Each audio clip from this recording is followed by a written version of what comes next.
Praise the Lord. ജീവിതത്തിൽ സ്വപ്നങ്ങളും പ്രതീക്ഷകളും ഇല്ലാത്തവരായി ആരും തന്നെ ഉണ്ടാകില്ല. നല്ലൊരു കുടുംബം, തൊഴിൽ, വീട് എന്നിങ്ങനെ കുടുംബത്തിൻ്റെ അല്ലലകറ്റുവാൻ ആഗ്രഹിക്കാത്തവർ ആരാണുള്ളത്? എന്നാൽ ആ ആഗ്രഹങ്ങളുടെയും പ്രതീക്ഷകളുടെയും മുകളിൽ കരിനിഴൽ വീഴുമ്പോൾ ജീവിതം ഒരു ചോദ്യചിഹ്നമായി നമുക്ക് മുന്നിൽ അവശേഷിക്കും. ഇനി എന്ത്? ആ ചോദ്യത്തിനുള്ള ജീവിക്കുന്ന മറുപടിയാണ് അടൂർ വടക്കെടുത്തുകാവ് തച്ചവടക്കേതിൽ വീട്ടിൽ പാസ്റ്റർ എബി ടി ജോയ്. ഒരു നേവി ഓഫീസർ ആകുവാനുള്ള തൻ്റെ ആഗ്രഹത്തിൽ നിന്നും ഒരു തികഞ്ഞ സുവിശേഷകനിലേക്കുള്ള തൻ്റെ ജീവിതത്തിൻ്റെ പ്രയാണം വരച്ചു കാണിക്കുകയാണ് ഈ ഓർമ്മക്കുറിപ്പിലൂടെ. ഒരു ഇടത്തരം ക്രിസ്തീയ കുടുംബത്തിൽ ശ്രീമാൻ ടി സി ജോയിയുടെയും ശ്രീമതി മറിയം ജോയിയുടെയും ഏകപുത്രനായി 1976 പാസ്റ്റർ എബി ടി ജോയ് ജനിച്ചു. തികഞ്ഞ പെന്തക്കോസ്ത വിശ്വാസ കുടുംബം ആയിരുന്നതുകൊണ്ട് തന്നെ ചെറുപ്രായത്തിൽ വചനം പഠിക്കുവാനും കർത്താവിനെ രക്ഷിതാവായി സ്വീകരിക്കുവാനും ജലത്തിൽ സാക്ഷീകരിപ്പാനും പരിശുദ്ധാത്മാഭിഷേകത്താൽ നിറയുവാനും തനിക്ക് കഴിഞ്ഞു. സുവിശേഷ വേലയ്ക്കായുള്ള വിളിയും ചെറുപ്രായത്തിൽ തന്നെ തൻ്റെ ഹൃദയത്തിൽ അലയടിച്ചു.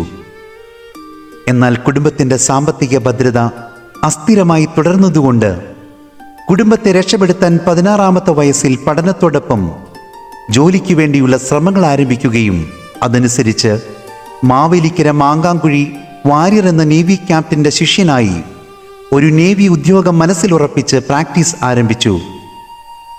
ട്രെയിനിങ് അവസാന ഘട്ടത്തിലേക്ക് എത്തുമ്പോഴേക്കും തന്നിലെ പ്രതീക്ഷകളെ തകിടം മറിച്ചുകൊണ്ട് നട്ടെല്ലിന് തകരാർ സംഭവിക്കുകയും ദീർഘ 1.5 വർഷങ്ങൾ പൂർണ്ണമായും കിടക്കയിൽ അഭയം പ്രാപിക്കേണ്ടതായും വന്നു.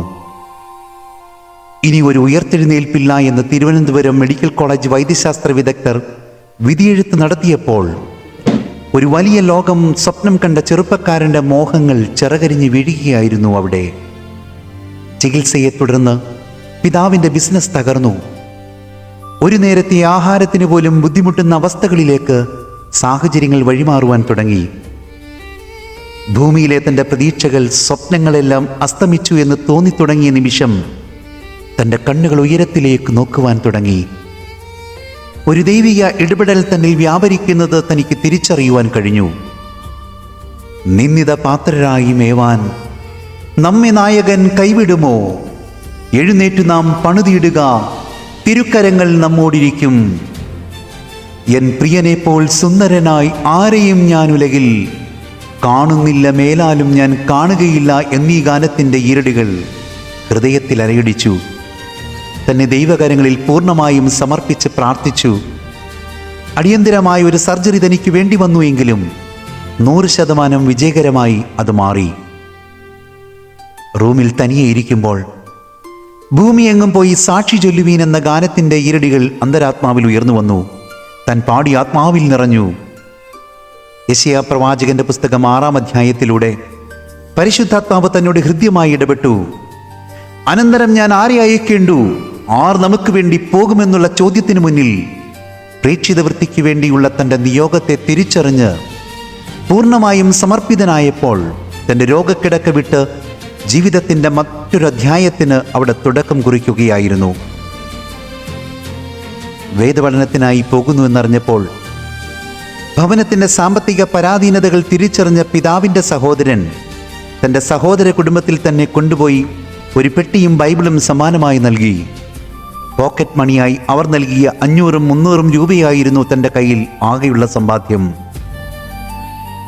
സെക്യുലർ വിദ്യാഭ്യാസാനന്തരം വേദപഠനത്തിനായി സെറാംപൂർ യൂണിവേഴ്സിറ്റിയുടെ കീഴിലുള്ള മണക്കാല ഫെയ്ത്ത് തിയോളജിക്കൽ സെമിനാരിയിൽ ചേരുകയും ബാച്ചിലർ ഓഫ് തിയോളജി BTH അവിടെ നിന്നും സ്വായത്തമാക്കി.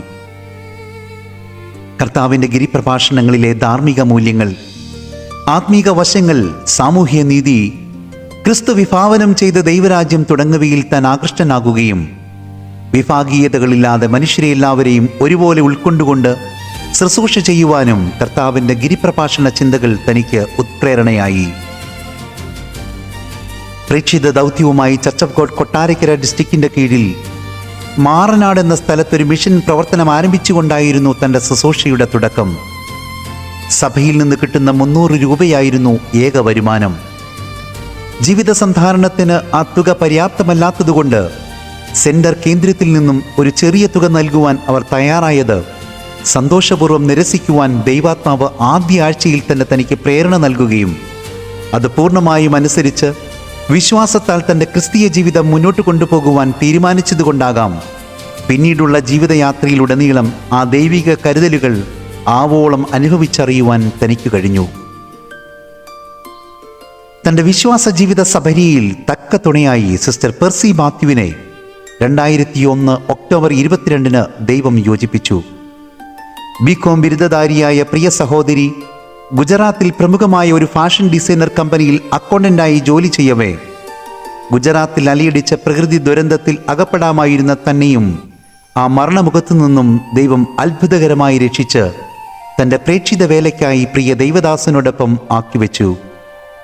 തൻ്റെ കർമ്മപദത്തിൽ സജീവയായി താനും അധ്വാനിച്ചു കൊണ്ടിരിക്കുന്നു. ഒരു ദശാബ്ദം പ്രിയ കുടുംബത്തെ ശക്തരാക്കി ഉപയോഗിച്ചതിൻ്റെ ഫലമായി മാറനാട് ദേശത്തു നിന്നും 14 കുടുംബങ്ങൾ രക്ഷയുടെ അനുഭവത്തിലേക്ക് കടന്നു വരികയും ഒരു അനുഗ്രഹിക്കപ്പെട്ട സഭ തന്നെ ആ ദേശത്ത് സ്ഥാപിതമാകുവാൻ തന്നിലൂടെ ദൈവമിടയാക്കി.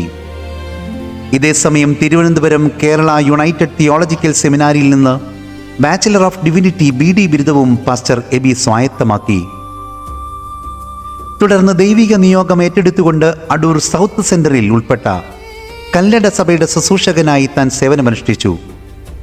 നിരവധി വെല്ലുവിളികളെ അതിജീവിച്ചുകൊണ്ട് 100 കണക്കിന് ആളുകൾക്ക് ക്രിസ്തുവിൻ്റെ സ്നേഹം പകർന്നു കൊടുക്കുവാനും 30-ൽ പരം കുടുംബങ്ങളെ രക്ഷയുടെ അനുഭവത്തിലേക്ക് നടത്തുവാനും തങ്ങളുടെ ശുശ്രൂഷകൾക്ക് കഴിഞ്ഞു.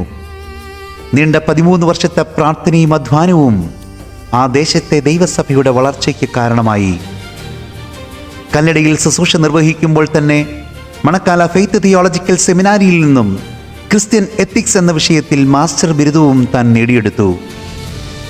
ഇതിനിടയിൽ തങ്ങളുടെ കുടുംബജീവിതത്തിൽ തലമുറകൾ ഉണ്ടാകില്ല എന്ന് പറഞ്ഞ സാഹചര്യത്തിൽ പ്രാർത്ഥനയിലൂടെ നിങ്ങളുടെ പേരും പിറപ്പും അനുഗ്രഹിക്കപ്പെടുമെന്ന തിരുവചനത്തെ ഹൃദയത്തിൽ ഉറപ്പിച്ചുകൊണ്ട് മനോഹരങ്ങളായ 2 സുന്ദര സൂനങ്ങളെ മകൾ ദയ മറിയം എബി, മകൻ അഭിഷേക് ജോയ് എബി എന്നിവരെ ദൈവം തങ്ങളുടെ കുടുംബജീവിതത്തിൽ നൽകി മാനിച്ചു.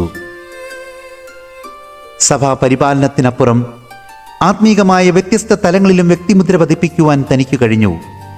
Church of God counselling department director, Mount Zion Bible College അധ്യാപകൻ, Kottarakkara zonal YP coordinator, Adoor south gospel team secretary തുടങ്ങിയ പദവികൾ താൻ വഹിച്ചു. 2023 ഏപ്രിൽ 7 ശുശ്രൂഷയുടെ മറ്റൊരു തലത്തിലേക്ക് ദൈവം തന്നെ പറിച്ചു നടുകയായിരുന്നു. Kuwait Church of God Ahmadi സഭയുടെ ശുശ്രൂഷകനായി തന്നിലെ നിയോഗം സ്വയം ഏറ്റെടുത്തു. പ്രവാസ ജീവിതത്തിൻ്റെ ചൂടും ചൂരും തിരിച്ചറിയുന്ന കുവൈറ്റിലെ ദൈവമക്കൾക്ക്, വിശേഷാൽ സഭയിലെ കൊച്ചു കുഞ്ഞുങ്ങൾ മുതൽ ഓരോ വിശ്വാസികൾക്കും പ്രിയ കുടുംബം ഒരാശ്വാസമായിരുന്നു.